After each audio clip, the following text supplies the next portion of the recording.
speaking of dating, I sent you a video clip an Instagram of our good friend Brittany Renner.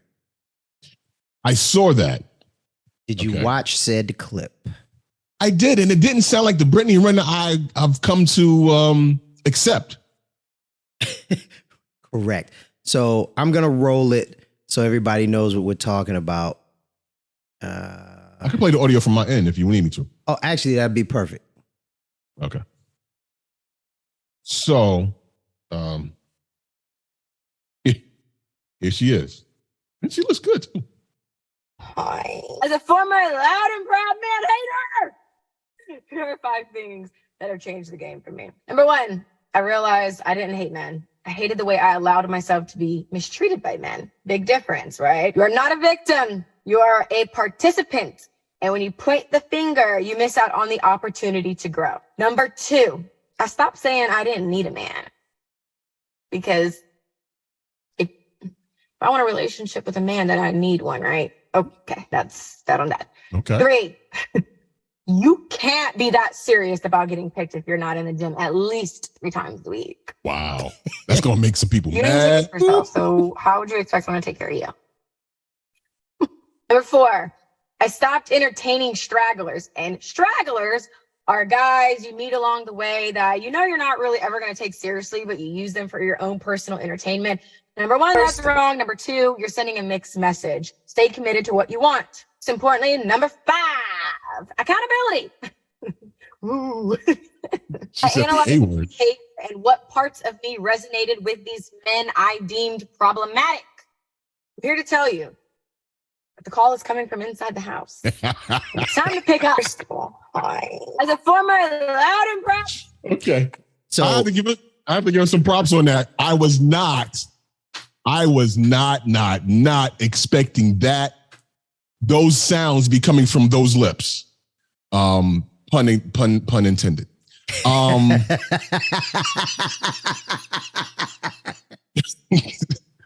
I was not expecting that at all. She sounds mature. Now, I never thought she was dumb. No, she's not a dumb lady.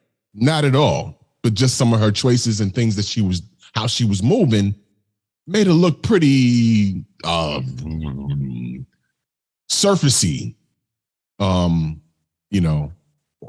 these internets. But bravo for her. It sounds like she got some counseling, and paid attention to something, or maybe this was in her all along, or she is seeing a pastor, and we will hear about it later. So I can tell you exactly what happened. She went on a show with now very popular YouTuber, Just Pearly Things, Pearl Davis. Okay.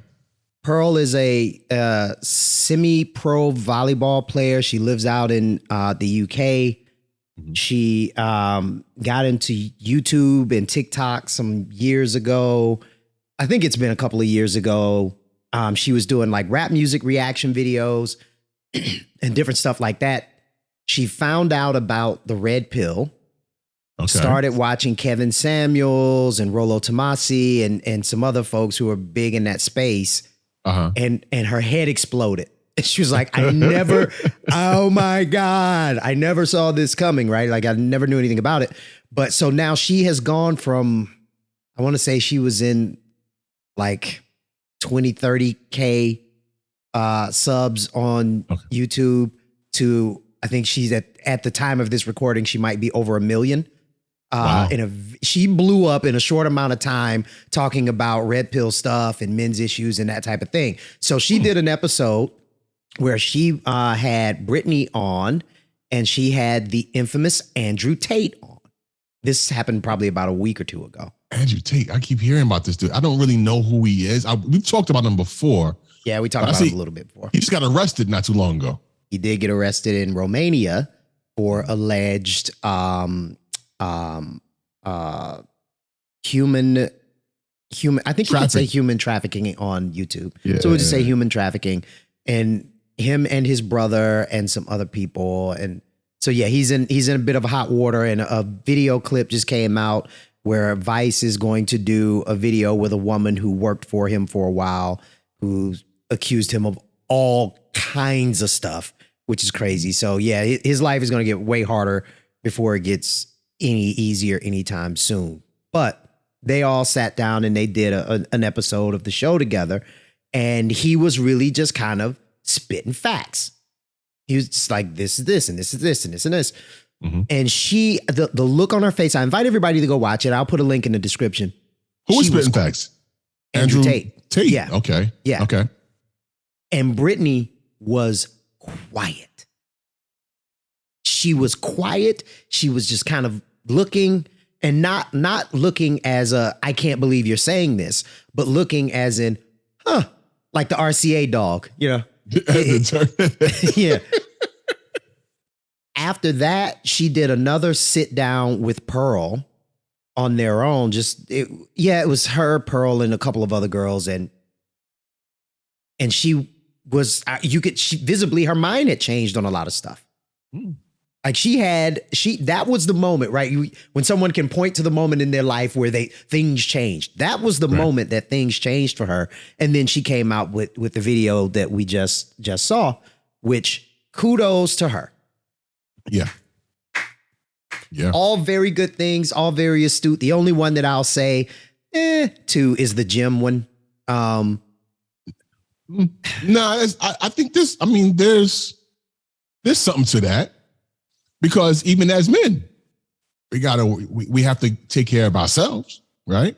To be able to take care of somebody else. So, and if that includes being physically fit as well, why wouldn't that apply to women? I'm not saying that it doesn't. And I'm not saying that there's no validity to what she's saying. Mm-hmm. I'm saying the number is very specific. I can't believe I'm agreeing with her on anything, by the way. And our roles have reversed because usually I'm the one that's. Can't believe I'm actually agreeing with her on that, but I see it. My only qualm with it is I think it's very specific. That's all. I think it's very the motivation that she spouts for it might be a little skewed. But in terms of not wanting to, making sure that you're not a burden, especially as men, that we're not a burden on our family physically, or, as far as our health is concerned, making sure we take care of our health first, No, I mean, no arguments. Look, I'm very happy to see this. If you've watched the show or any episode where you heard me talk about her, she actually makes me very sad for her because it's obvious that there's so much pain there. It's obvious that there's so much brokenness there. And no matter the louder she gets to say, I don't need a man and this is y'all get on my level and I'm winning. And the more she does that, the more in pain she looks to me. This looks like that pain and brokenness is still there. I think she has had an epiphany, but what I'm taking a very long way of getting to is this is change. This is not transformation. Yeah. You can change and change back. You change your clothes every day. But once you are transformed into something else, that's pretty much what you're going to be. Unless there's some precipitating event that makes you transform again, right? But I think it's a good first step. I wouldn't say she's completely healed, go out and make a baby with her, but it's a great first step. Well, you can practice. You can. It's practice mode. She may or may not be down with that. But in any case, it's cool to see. That's good first steps for her and good for her. Good for her. She still has that maniacal laugh happening though. She does. She's scary. Makes you a little concerned. You hear a sister laugh like that, you kind of want to look and go, what else is behind that laugh? There's something there. She does that laugh, and every time she comes home, you pat her down and wander. Right. You sleep with motion detectors focused around you to make sure nothing gets you in your sleep. But yeah, no, good for her. Good. Okay, lady. I was happy. All right, lady. Yeah, that's what's up. We love to see it. It's a good way to start 2023 for sure. Listen, if she can become accountable in 2023, anything can happen. Anything is possible. I'm not going to say it. There's so much. There's so much there to that. I won't do it. Not today.